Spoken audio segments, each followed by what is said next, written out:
We have major breaking news right now. Democrats and Republicans on Capitol Hill could have the Epstein files in their hands within the next 40 to 45 days. You heard that correctly.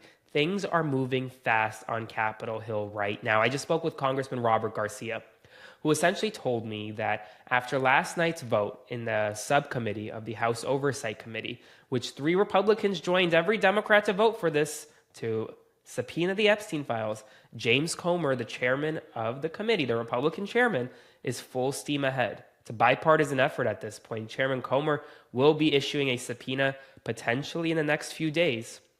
And then they'll get the files within 30 days, unless the Department of Justice blocks the release of the Epstein files. But Congressman Garcia does not expect that. So I'm going to dive right in. Here's this interview with Congressman Garcia.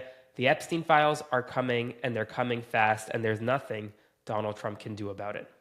Super excited to be joined today with Congressman Robert Garcia, who's the leading Democrat on the House Oversight Committee. Congressman, very busy time on Capitol Hill right now for your committee specifically. Could you run through kind of where things stand with the Jeffrey Epstein subpoena that your subcommittee actually surprisingly passed last night? Yeah, I mean, look, we got it done with bipartisan support. We actually got 3 Republicans to join us and broke those Republicans from, their solidarity with Trump. Look, let's be really clear. Donald Trump has done a complete reversal, of course, as we know, on releasing the Epstein files. What is he hiding? And so we obviously put together a motion. We strategized. We did it without them knowing, and we made them vote on actually doing a subpoena to release the full files. All Democrats that were there, the 5 of us, voted yes. We got 3 of them to come over and actually vote with us. And now that subpoena is going to be out, and James Comer already agreed. He's, by the way, when the committee votes, the chairman has to issue that subpoena. So that subpoena is now being looked at by James Comer. We sent him today a series of kind of requests on that subpoena, so that once that subpoena is out, that we could get the files within 30 days. And so that's what we're working on right now. And along with that, of course, on this deposition with Ghislaine Maxwell, that I will be going to in Florida later in August. Well, I got to ask you about this letter that you sent to Comer today, because I have a copy of the letter with me now. There are a number of requests there. What, in your ideal world, what will the subpoena ask for? Look, the subpoena is going to be very clear. We want unredacted, the documents, the videos, the files. We want all of it. That's what's really important, is that there isn't any sort of tampering with what we get, that the Department of Justice is not allowed to make decisions about what they want to send. That's not what was in the motion. The motion was the complete files. And so we want that to happen. And then also we want it done expeditiously. So I think it's really important that when that subpoena is actually out, which should happen in the next few days, we hope, that then we get those files within 30 days. So that's what the letter that we sent Comer was about. But we also kind of laid out how we want that information presented to us. So it's done in a way that is legal, that's about transparency, and that we can hold anyone accountable for what is actually produced in there. And so this is a really kind of important moment, I think, for this committee, but most importantly, for all of the people that Donald Trump betrayed. I mean, he betrayed his supporters, saying he's going to release the files, and he didn't. So we're going to force it. Now, I got to ask you, what happens? You issue the subpoena, Comer goes through with it, sends the exact subpoena you want off to the Department of Justice, to Pam Bondi, and Bondi just says, no, we're not gonna send over any documents. They're going to assert some type of executive privilege or any other reason. What happens then?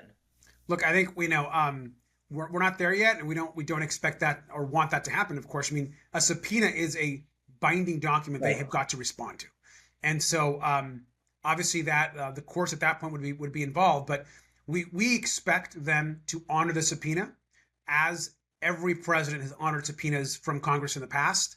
A subpoena is a very serious, direct ask of the executive branch. And to be clear, this was bipartisan. This is Democrats and Republicans that came together to get the subpoena requests out. And it's important that it's followed through with by Donald Trump, and most importantly, by the Department of Justice and the Attorney General. Now, the New York Times reported that Nancy Mace, one of the Republicans who actually voted for to issue the subpoena, included some language about President Biden in there. And a lot of people were a little confused about what that language was. Could you talk a little bit about that? Yeah, she also wants documents around the Epstein case as it relates to any documents that President Biden may have had with the Department of Justice. And look, got it. Sure, we're not, no one's hiding anything here. I mean, at the end of the day, we shouldn't be afraid of the truth. And I think that we understand that there's been communications with other presidents. let's get all the communication. You want communications from President Biden? That's fine. We want communications from Donald Trump. We want to get all the information that's in those documents. And we know that Donald Trump is actually in the file. I mean, that's been reported on already by numerous outlets. And so if he's been told you're in the files and then he does a reversal, I think that's a lot of questions we need answered. I want to ask you about the Ghislaine Maxwell deposition, because today she's actually meeting with Deputy Attorney General Todd Blanche in Florida at a Tallahassee courthouse. Has she agreed to testify before the Oversight Committee? We've actually been in touch with her legal team. Our committee lawyers have been in touch with hers, and I think it's going to happen. It's looking like that's moving forward. She has her DOJ, of course, conversation interview today. Right. And look, we've got to be concerned about it, right? I mean, first, she is not a good person. This is someone that was involved in sex trafficking of minors. It's someone that's lied under oath. She's a bad person. At the same time, she's now meeting with Trump's DOJ. Why? Because she wants some kind of pardon, some kind of sentencing reduction into her time served. And so that should concern us. That's certainly something that we're thinking about.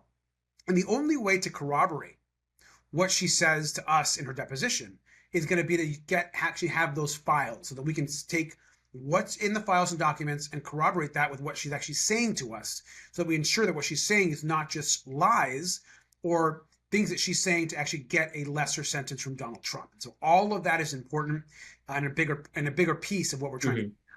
Are there any plans to potentially ask for any records or documentation associated with her meeting with Todd Blanche today, essentially what they spoke about? Because I think that's something that not enough people are talking about, is they could theoretically say anything in that meeting, and the public and you all on Capitol Hill may never even find out. That's right. I mean, we want it. Of course, we want all of the records, and our committee staff is working on trying to get as much information about today as possible. But at the end of the day, this is Donald Trump's Department of Justice, and so we're very concerned about that conversation today, which is why it's so important that we have our own deposition separate of today, where we can actually ask the questions and get answers directly from her. Final question for you, Congressman. You guys are going on an August recess because Speaker Johnson shut down the House essentially this week. You come back. Give us a timeline. What does this look like for the American people? Well, the subpoena we expect for the documents for the Epstein, trove of videos and documents and files should be out. We hope in the next few days, within this week. Then from there, we hope to have those documents within the next 30 days. It may be that we have these documents before we even come back into session. But certainly right after we get back into session, there will be other efforts. For example, Representative Khanna and Massey also have a different resolution, essentially doing the same thing that the whole House could vote on. So there's other efforts happening, but this is not going away. And Republicans are going to be asked about this everywhere they go during this break. Let's release the files and get transparency for the American public. Congressman, thank you so much for joining us today. Thank you.